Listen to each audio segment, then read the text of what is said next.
Hello बच्चों, आप सभी लोग अच्छे हैं। चलिए ठीक है, आज हम लोग कक्षा 12 के रसायन विज्ञान में चैप्टर नंबर 4 केमिकल काइनेटिक्स से आज जो टॉपिक पढ़ेंगे वो बहुत ही अच्छी टॉपिक है और वो टॉपिक का नाम है शून्य कोटि की अभिक्रिया। ठीक है, इसके पहले हम लोगों ने अभिक्रियाओं की आणविकता के बारे में जानकारी ली थी। अगर किसी बच्चे ने वीडियो को नहीं देखा है तो वो वीडियो को देख करके अच्छे से समझें। ठीक है, अगर कोई प्रॉब्लम हो तो मुझसे क्वेश्चन को पूछ सकते हैं। खैर चलिए, हम लोग आते हैं आज के टॉपिक में शून्य कोटि की अभिक्रिया के बारे में। अभिक्रिया की कोटि का ये प्रकार है और अभिक्रिया की कोटि को मैंने पहले भी बता दिया है। ठीक, आप वीडियो को देख करके उसको समझें। चलिए, शून्य कोटि की अभिक्रिया के बारे में पढ़ते हैं। तो सबसे पहले आपको ये पता होना चाहिए कि आखिर ये शून्य कोटि की अभिक्रिया है क्या। ठीक है, ऐसी रासायनिक अभिक्रिया जिनकी अभिक्रिया की कोटि क्या हो, शून्य हो, उसे शून्य कोटि की अभिक्रिया कहते हैं।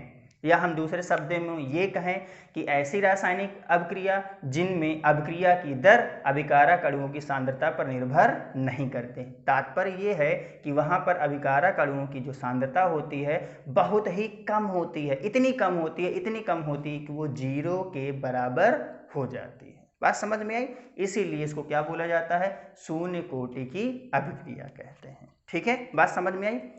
चलिए मैं इसको राइट कर देता हूँ। वे रासायनिक अभिक्रियाएं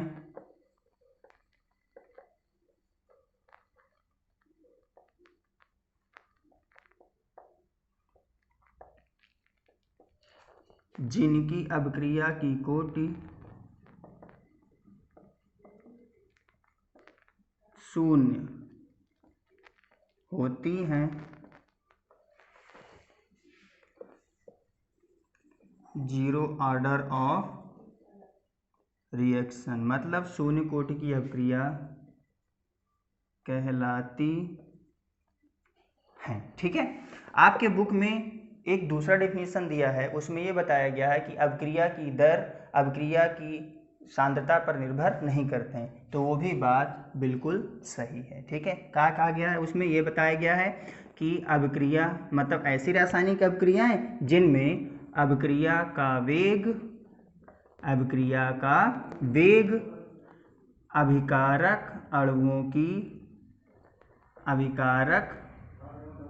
अणुओं की सांद्रता पर निर्भर नहीं करते। ठीक है, तो यहाँ पे बताया गया कि अभिक्रिया का वेग अभिकारक अणुओं की सांद्रता पर निर्भर नहीं करते। इसका मतलब ये हुआ कि वहाँ पर अभिकारक अणुओं की जो सांद्रता है वो बहुत ही कम है, बहुत ही माइन्यूट है। ठीक है, वो लगभग 0 के बराबर है, इसीलिए उसकी जो कोटि बन जाती है, क्या बनती है, शून्य बन जाती है। ठीक है, यहाँ पर कहने का तात्पर्य क्या है कि यहाँ पर जो हमारा n है वो क्या हो जाएगा, शून्य। ठीक है, यही तो है हमारा अभिक्रिया की कोटि, है कि नहीं। चलिए इसको हम लोग पहले एग्जाम्पल देखते हैं। हाँ, मैं एक एक वे पे चलूंगा कि ऐसी कौन सी रासायनिक अभिक्रियाएं हैं जिनकी अभिक्रिया की कोटि शून्य हो जाती है। ठीक है, तो सबसे पहले आपको ये समझना चाहिए, जितनी भी प्रकाश रासायनिक अभिक्रियाएं हैं, मतलब जितनी भी फोटोकेमिकल रिएक्शन, जितनी भी फोटोकेमिकल रिएक्शन है वो सारी की सारी हमारी शून्य कोटि की अभिक्रिया के अंतर्गत आएंगे। ठीक है, या हम ये कहें जितनी भी रासायनिक अभिक्रियाएं उत्प्रेरक की उपस्थिति में हो रही होंगी। ठीक है, मतलब उत्प्रेरक की उपस्थिति में। ठीक है, मतलब जितनी भी फोटोकेमिकल रिएक्शन होंगी या जितनी भी रासायनिक अभिक्रिया जो उत्प्रेरक की उपस्थिति में हो रही होंगी वो सारी की सारी क्या होंगी, 0 ऑर्डर ऑफ रिएक्शन होंगे। ठीक है, एग्जाम्पल देखते हैं। जैसे हमने देखा होगा H2 है प्लस Cl2, यहाँ पे हाइड्रोजन और क्लोरीन को जब हम आपस में मिलाते हैं क्या बनता है, हाइड्रोक्लोरिक अम्ल, वो भी किसकी प्रेजेंस में, HNu का मतलब क्या होता है, यही तो है फोटो का मतलब सूर्य का प्रकाश। ठीक है, तो वे रासायनिक अभिक्रियाएं जो सूर्य के प्रकाश में होती हैं उन्हीं तो फोटोकेमिकल रिएक्शन कहलाती हैं। अब ये किसकी प्रेजेंस में हो रहा है, HNu की प्रेजेंस में हो रहा है कि नहीं, मतलब ये सूर्य की प्रकाश की उपस्थिति में हो रही है, इसलिए ये कौन सा होगा, 0 ऑर्डर ऑफ रिएक्शन है। क्या, 0 ऑर्डर ऑफ रिएक्शन। बात समझ में आई? चलिए एक दूसरा देख लेते हैं। जैसे हमने अमोनिया देखा, क्या देखा, अमोनिया। ठीक है, अमोनिया जो होती है वो प्लेटिनम उत्प्रेरक की उपस्थिति में इसका क्या कराती है, अपघटन कराती है और क्या बनता है, N2 + 3H2। बात समझ में आई? तो किसकी प्रेजेंस में हो रहा है, प्लेटिनम उत्प्रेरक की उपस्थिति में हो रहा है, इसलिए ये भी किसके अंतर्गत आएगा, जीरो ऑर्डर ऑफ रिएक्शन। बात समझ में आई कि नहीं? ठीक है, जैसे हमारा हाइड्रोजन आयोडाइड है, ये क्या होता है, Au, मतलब गोल्ड उत्प्रेरक की उपस्थिति में जो हमारा हाइड्रोजन आयोडाइड होता है वो किस में अपघटित हो जाता है, हाइड्रोजन और आयोडीन में। तो इसका मतलब क्या हुआ, किसकी प्रेजेंस में हो रहा है, उत्प्रेरक की उपस्थिति में हो रहा है, तो ये भी जीरो ऑर्डर ऑफ रिएक्शन के अंतर्गत आएंगी।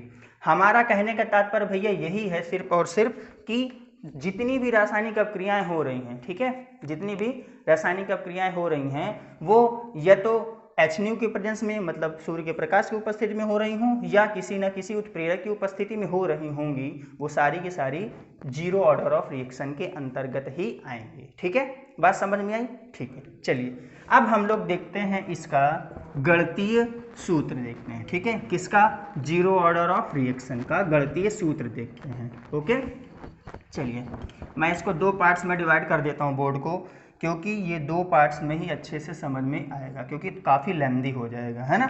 चलिए सबसे पहले हम देखते हैं कोई एक केमिकल रिएक्शन है, ए है, उससे प्रोडक्ट क्या बन रहा है, बी। ओके, यहाँ पर लेते हैं टाइम जीरो, जब कोई भी अभिक्रिया स्टार्ट हो रही होती है तो उसको क्या बोलते हैं, टी जीरो टाइम पर इसकी सांद्रता हम मान लेते हैं C0।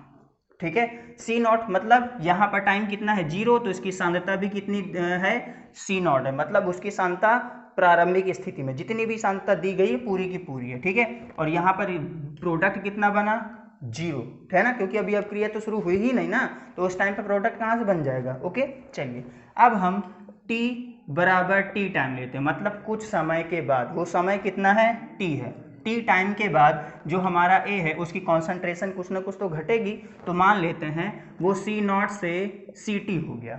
ठीक है, मैं यहाँ पर से ले रहा हूँ, जीरो टाइम पे उसकी सांद्रता C0 है और टी टाइम पर उसकी सांद्रता Ct होगी। बस समझ में आई, और हमारा जो प्रोडक्ट बनता है वो मान लेते हैं B बना। ओके, तो सबसे पहले आपको ये आना चाहिए कि जो हमारे अभिक्रिया की दर होती है, जो हमारी अभिक्रिया की दर होती वो क्या होती है, कोई भी हमारी रासायनिक अभिक्रिया है तो उसकी जो अभिक्रिया की दर होती वो क्या होता है, अभिकारक अणुओं की सांद्रता, अभिकारक अणुओं की सांद्रता बटे समय, मतलब उसको अभिक्रिया में कितना टाइम लगा, मतलब माइनस dC/dt। बात समझ में आई, ये क्या है, हमारा सांद्रता है, ये क्या है, हमारा टाइम है, सांद्रता का अंतर बटे टाइम का अंतर। ठीक है, माइनस इसलिए लगाया, क्यों, क्योंकि ये अभिकारक की बात हो रही है, अगर प्रोडक्ट की बात होती तो वहाँ पे हम माइनस नहीं लगाते। अभिक्रिया की दर जब बताया गया है तो वहाँ पे बताया गया है, समझाया गया कि माइनस हम लोग क्यों लगाते हैं। ठीक है, बात समझ में आई। यदि हम इक्वेशन नंबर 1 मान लें, ठीक, दूसरा, ये तो अभिक्रिया की दर हो गई, अब हम लोग निकालते हैं रेट लॉ, दर नियम। दर नियम के आधार पर क्या देखा गया, दर नियम के आधार पर जो हमारा अभिक्रिया की जो दर होती है वो क्या होती है, K इंटू C⁴n। ठीक, R बराबर क्या होता है, K इंटू C⁴n, मतलब अभिकारक अणुओं की सांद्रता इंटू ये क्या है हमारा वेग स्थिरांक। ठीक है, Kc⁴n। ठीक है, अब हम आपको बताए थे जब जीरो ऑर्डर रिएक्शन होती है तो वहाँ पर n की वैल्यू क्या हो जाती है, जीरो हो जाती है, तो यहाँ पर n का मतलब क्या हो जाएगा, शून्य। तो R बराबर हम इसको क्या राइट कर सकते हैं, K इंटू C⁴0। ठीक है, अब किसी भी अभिक्रिया या अभिकारक या किसी भी अणु की पावर यदि जीरो होती है तो उसकी वैल्यू क्या हो जाती है, 1। तो हम इसको क्या ऐसे नहीं राइट कर सकते हैं, R = K, नहीं राइट कर सकते हैं, बिल्कुल राइट कर सकते हैं, इसको इक्वेशन नंबर 2 मान लेते हैं। ठीक है, अब गौर से देखिए, यहाँ पर भी R बराबर दिया हुआ है ये, और यहाँ पर भी R बराबर दिया हुआ है ये, तो क्या ये दोनों आपस में बराबर नहीं हो सकते, बिल्कुल हो सकते हैं। तो क्या करेंगे, समीकरण 1 व 2 को बराबर करने पर, ठीक है, जब हम इनको बराबर करेंगे तो क्या हो जाएगा, माइनस dC/dt = K हो जाएगा कि नहीं हो जाएगा। ठीक है, अब हम लोग इसका करेंगे क्या, समझिए, इसका हम लोग करेंगे समाकलन। क्या कराएंगे, इसका समाकलन। अब समाकलन होगा तो किसके सापेक्ष होगा, समय। ठीक है, समय के सापेक्ष, टाइम के विद मतलब इंटीग्रेशन करेंगे विद रिस्पेक्ट टू टाइम, ठीक है। जहाँ पर समय के सापेक्ष हम लोग क्या करेंगे, समाकलन करेंगे, ठीक है। तो जब हम लोग इसका समाकलन करेंगे तो क्या हो जाएगा, गौर से देखिएगा, माइनस dc अपान dt। ये तो पहले से था, हमने किसके सापेक्ष समाकलन किया है, टाइम के सापेक्ष, ठीक है। तो multiply by t equal to k into dt। Okay, बात समझ में आई, ठीक। चलिए अब क्या होगा, यहाँ पर देखिए dt से dt तो कैंसिल हो जाएगा, बचेगा हमारे पास क्या, माइनस dc। ओके, माइनस का साइन है वो तो बाहर आ जाएगा, समाकलन तो उसका होगा नहीं, और इसमें क्या हो जाएगा, ये कांस्टेंट है, तो किसी भी कांस्टेंट का इंटीग्रेशन नहीं होता, तो यहाँ पर k भी क्या हो जाएगा, बाहर आ जाएगा, अंदर क्या बचेगा, सिर्फ और सिर्फ dt। अब क्या करेंगे, लिमिट लगाते हैं हम लोग, क्या करेंगे अब, लिमिट लगाते हैं, ठीक है। किसका, कॉन्सेंट्रेट की लिमिट और टाइम की लिमिट। तो कॉन्सेंट्रेट की लिमिट जो होती है वो क्या होती है, हायर टू लोअर, और ऐसे ही टाइम का क्या होता है, हायर टू लोअर। तो चलिए माइनस बाहर रहने देते हैं और इसमें लिमिट लगा देते हैं dc, और इसकी लिमिट क्या हो जाएगी भैया, इसकी शुरुआत का कॉन्सेंट्रेशन क्या था, C0, और उसके बाद की कॉन्सेंट्रेशन क्या हो गया, Ct। तो ऐसे करेंगे C0 और ये क्या हो जाएगा, Ct, अब बराबर k। अब यहाँ पर टाइम को मतलब t का भी लिमिट लगा देते हैं, dt हो जाएगा, और इसका शुरुआत में टाइमिंग कितना था, 0, और बाद की टाइमिंग क्या हो गई थी, t हो गए थे, ठीक। अब जैसे ही हमने लिमिट लगाया तो ब्रैकेट को जब तोड़ेंगे तो क्या हो जाएगा, माइनस का बाहर मल्टीप्लाई है ही, तो इसमें क्या हो जाएगा,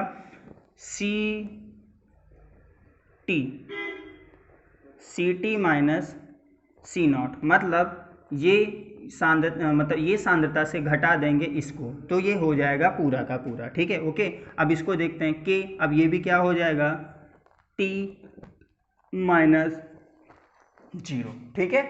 हायर कॉन्सेंट्रेशन से लोअर कॉन्सेंट्रेशन को घटा दिया गया, हायर टाइम से लोअर टाइम को घटा दिया गया, ठीक है। चलिए जब हम इसको सॉल्व करेंगे तो ये हो जाएगा, माइनस का मल्टीप्लाई हो जाएगा इसमें, तो हो जाएगा minus Ct plus C0 equal to k। अब t से 0 हो जाएगा तो बच जाएगा kt। बात समझ में आई। अब इसको माइनस प्लस को अच्छे से कर देते हैं, ठीक है। तो क्या हो जाएगा, गौर से देखिएगा, ये हो जाएगा C0 equal to kt plus Ct। Okay, आप चाहे ऐसे इसको राइट कर लें या इसमें क्या करें, माइनस का गुणा करा दें, ठीक है। जब माइनस का गुणा करा देंगे तो ये कुछ ऐसा बन जाएगा, Ct minus C0 equal to minus kt। Okay, minus kt। तो क्या करेंगे इसको, Ct इक्वल टू माइनस को नहीं, पहले प्लस वाला राइट करते हैं, C0 माइनस kt। ओके, ये ऐसे भी आ जाएगा। तो इसमें कुछ है नहीं, केवल और केवल चिन्हों का परिवर्तन किया गया है। क्या किया गया, चिन्हों का परिवर्तन। अगर हम इसको इस साइड पर रखेंगे तो ये भी तो माइनस होने के बाद इधर आ जाएगा, ठीक है। क्योंकि बुक में इस टाइप से दिया गया तो मैंने दोनों वे पे समझाया है, कुछ खास नहीं, केवल और केवल चिन्हों का अंतर हो रहा है। बात समझ में आई। तो ये जो हमारा आया है, ठीक है, ब्रैकेट में C0 minus k plus Ct, ये है हमारा समाकलित वेग समीकरण। इसको क्या बोलते हैं, समाकलित वेग समीकरण, जो हम लोगों को क्या करना है, जीरो ऑर्डर ऑफ रिएक्शन के लिए इसका इस्तेमाल करना है, ठीक है। जहां पर C0 क्या हो जाएगा, प्रारंभिक वेग है, प्रारंभिक सांद्रता। ओके, K क्या है, ये है हमारा रेट कांस्टेंट, दर नियतांक लिख देता हूँ हिंदी में, दर नियतांक। और हमारा Ct क्या है, Ct है t टाइम के बाद या t समय के बाद की सांद्रता। बात समझ में आ गई भैया, ठीक है। बहुत ईजी है, आप इसको एक बार से 2 बार देखेंगे तो ये समझ में आ जाएगा। आज केवल इतना ही बताऊंगा, इसके बाद हम लोग कल पढ़ेंगे अर्धायुकाल और उसके बाद देखते हैं जीरो ऑर्डर ऑफ रिएक्शन के लिए अर्धायुकाल क्या होगा। ओके बेटा, चलिए मिलते हैं हम लोग नेक्स्ट टाइम पे नेक्स्ट वीडियो के साथ, तब तक के लिए बाय बाय।